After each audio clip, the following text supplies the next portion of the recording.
Nama saya Dr. Hartoyo. Saya bekerja dulu di Rumah Sakit Jantung Harapan Kita, bagian operasi jantung.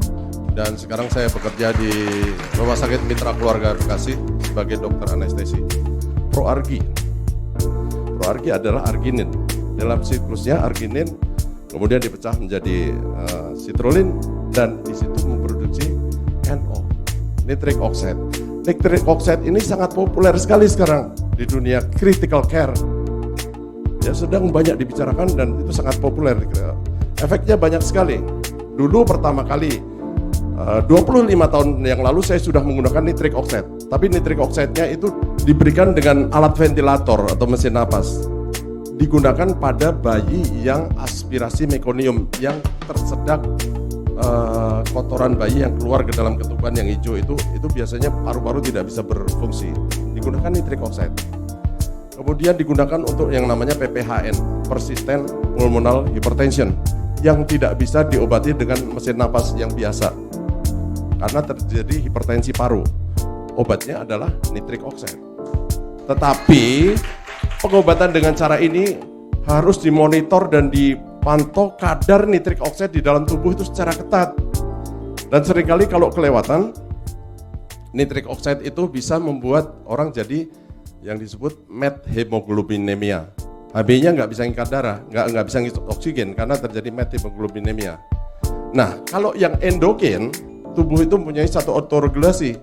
Nitric oxide-nya nggak akan kelebihan, nggak ada yang kurang karena ini akan diproduksi secara endogen melalui perubahan siklus arginin menjadi citrulline tadi.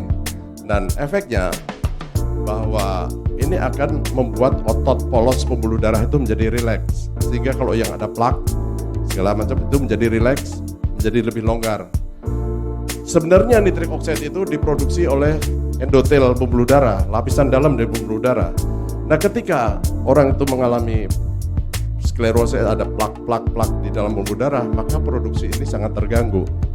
Jadi orang yang mungkin hipertensi, kolesterolnya tinggi, dengan diberi nitric oxide saya kira banyak sekali gunanya. Selain itu juga banyak sekali, tadi udah dikemukakan oleh Bapak tadi,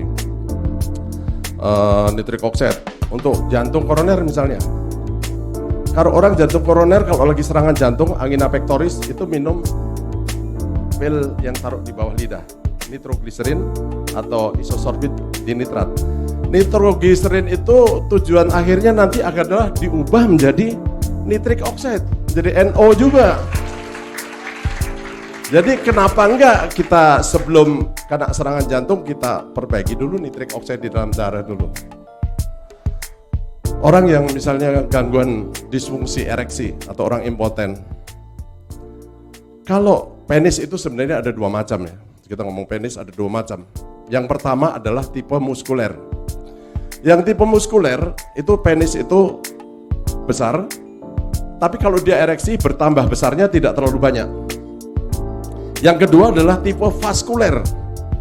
Kalau mati kecil, tapi kalau lagi hidup dia besar, tegang seperti tomat matang. Nah, yang tipe vaskuler ini, kenapa dia menjadi tegang? Karena corpus cavernosum di dalam pembuluh darah di dalam penis itu terisi.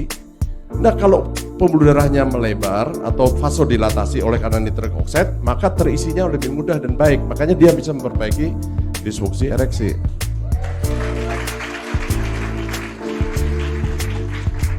Untuk otak dan saraf, nitric oxide adalah suatu neurotransmitter.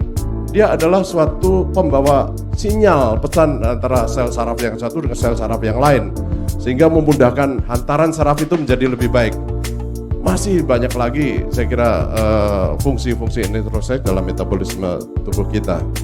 Yang penting dalam tubuh kita itu ada suatu pengaturan keseimbangan, selalu balance gitu. Ya, terima kasih untuk Bapak Ibu sekalian.